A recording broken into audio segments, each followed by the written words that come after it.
Yo les aliens, c'est votre prince qui vous parle en direct. Alors aujourd'hui on se retrouve pour une nouvelle vidéo, une review de Wakfu.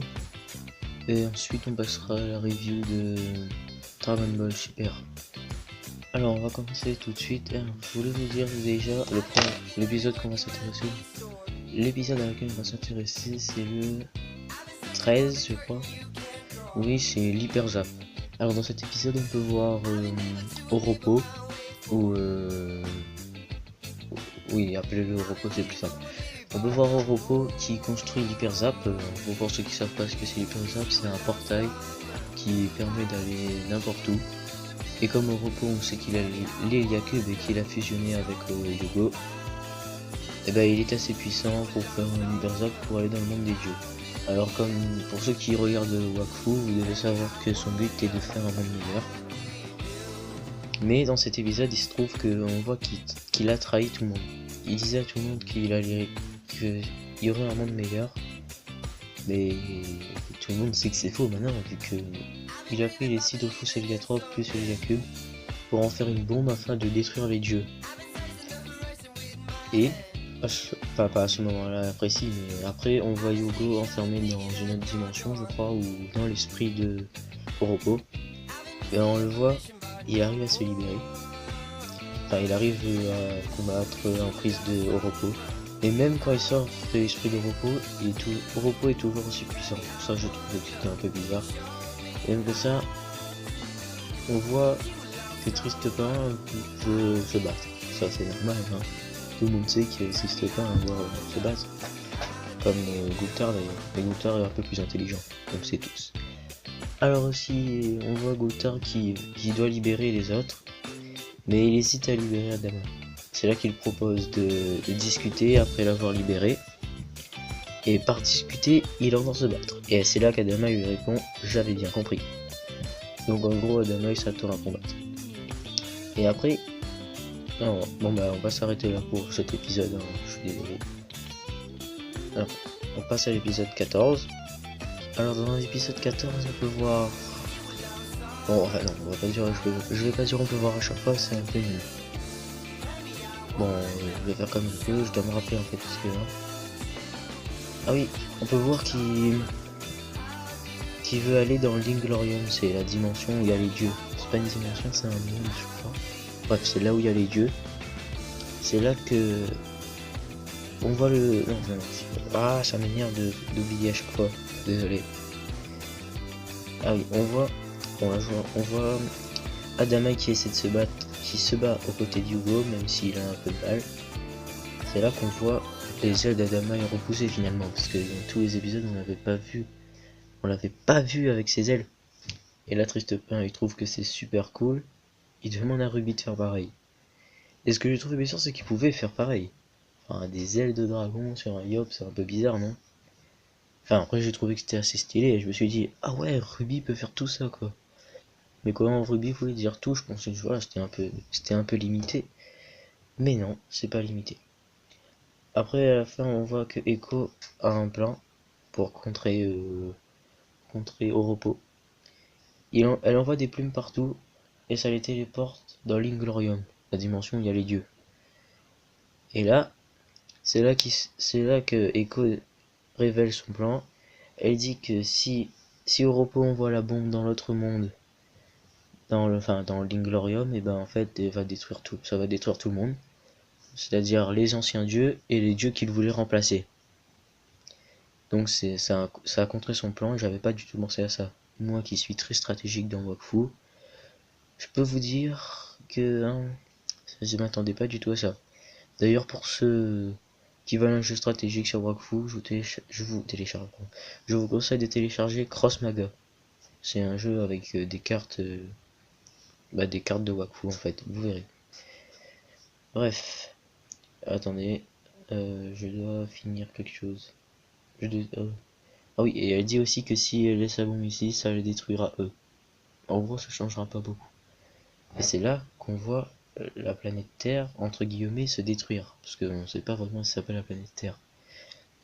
Après, quand on voit Hugo et ses amis dans l'Inglorium, c'est là que je comprends pas. Parce que pour ceux qui suivent des sites ou des youtubeurs même, ils ont dit que c'était la fin. La fin, vous savez, la fin quoi, la fin, dernier épisode de la saison 3. D'ailleurs, j'espère que c'est pas vrai. Mais j'ai des preuves pour que ça soit pas vrai. Parce que dans les 2 ou 3 premiers épisodes, on a vu Triste Pain qui allait mourir, et là Ruby l'a proposé de le laisser vivre en échange de la liberté. Donc déjà, ça peut être un épisode bonus ou quelque chose comme ça, mais on doit encore voir l'épisode où il libère Ruby. Après, normalement, on doit voir Amalia qui prend conscience que son père a été détruit et son frère. Hein. Déjà 2 points. Excusez-moi, j'arrive pas à mettre comme ça parce que sinon je fais comme ça. Deux. Bref. Voilà, c'est déjà 2 arguments vrais. Hein, c'est sûr que c'est vrai. C'est sûr, enfin, pardon. Je perds un peu la tête. J'ai un peu mal à la tête en fait aujourd'hui. Je disais, c'est un peu. C'est vrai quoi, c'est des arguments qui se tiennent. Après, laissez-moi chercher d'autres arguments. Faut déjà qu'ils sortent de la dimension des dieux, j'ai l'impression. Désolé à toi, excusez-moi. Je fais un truc.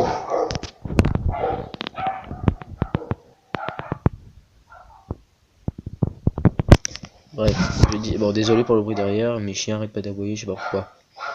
Donc, si je cherchais un autre truc. Oui, il faut qu'ils traversent l'Inglorium pour rentrer chez eux, même si finalement ils en ont plus. C'est là, c'est là que je pense Hugo va peut-être créer une nouvelle dimension, parce que c'est le roi des Yop, pardon, des Héliatropes. Donc voilà, c'est des arguments spéciales. On passe à la review de Dragon Ball.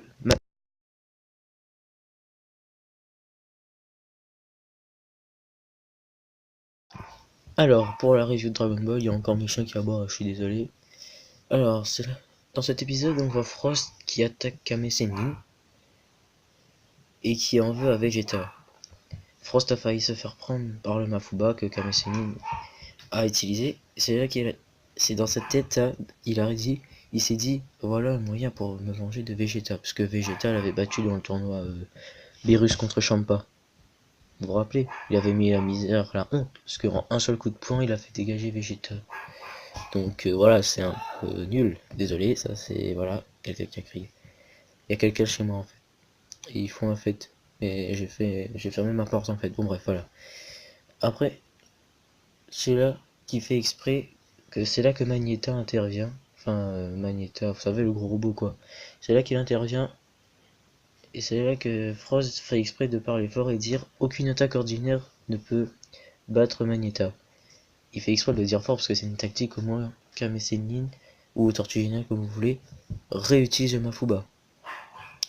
Et après après essayer d'utiliser, Krillin ne veut absolument pas parce qu'il pourrait mourir.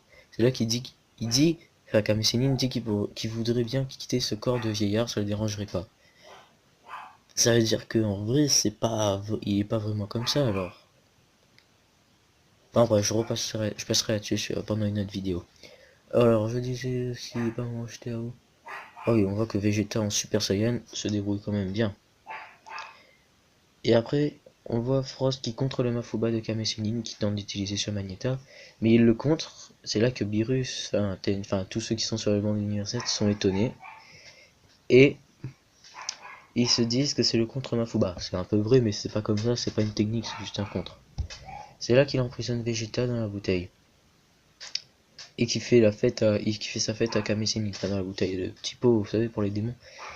C'est là que Tortue Géniale fait un Sokidan, mais en mode grain de poussière, vous voyez. Il a lancé un petit grain de poussière. Enfin, c'était pas vraiment poussière, c'était du ki. Il a lancé du ki. Frost l'a esquivé, puis il a bougé les doigts en mode. Et après, ça a cassé la bouteille. On peut dire que c'était un Sokidan stylé quand même. Voilà, c'est ça qui s'est passé. C'était stylé pour moi, dans l'épisode. Surtout quand Vegeta il a calé le Kikwa de Frost. Ça, j'ai adoré. Enfin, comme moi je le dis, c'est peut-être pas stylé, mais si vous regardez l'épisode, quand Vegeta il fait un coup de poing en arrière comme ça, vous devrez voir, c'est trop stylé. C'est du skill, c'est... Voilà quoi. Et je vous rappelle que la semaine prochaine, il y a l'épisode de 1 heure. Enfin, la semaine prochaine. Moi, aujourd'hui, on est lundi, du coup, c'est dimanche. Il y a l'épisode de 1 heure. L'épisode où on va voir Goku contre Jiren. Attendez. On passe à la preview. dans la preview, on a vu Frost et Freezer qui se battaient contre Son Gohan. Vous savez, Son Gohan, le fils de Son Goku. Oui, parce que, je sais pas, il peut y avoir un autre. D'ailleurs, on n'a toujours pas vu les Namek de l'univers 6. Ça, c'est bizarre. Bon. Du coup, je disais déjà, excusez-moi, attendez, j'ai oublié. Désolé, les Saiyans, de vous faire perdre votre temps. Ah oui, on voit Freezer qui fait sa fête à Gohan. Et ensuite, il laisse Frost l'éliminer. Parce que c'est pour un jeu, quoi. Il fait genre, ouais, c'est pas moi qui l'a éliminé, donc j'ai rien fait. Du coup, parce que avant de commencer le tournoi, il a comploté avec Frost. Du coup, voilà quoi. Ça a l'air évident qu'il fait exprès. Oui, bref, je cherche des trucs à dire pour durer la vidéo. Et c'est là, ah oui, c'est vrai que c'est là aussi que Gohan il se dit qu'il doit sauver l'univers, ça repose sur lui, sur ses épaules quoi. Donc peut-être qu'il va faire éjecter Freezer. On ne sait pas. Donc, bon bah, j'ai pas d'autres trucs à dire, je suis désolé les Saiyans. Laissez un pouce bleu, abonnez-vous, commentez, bye.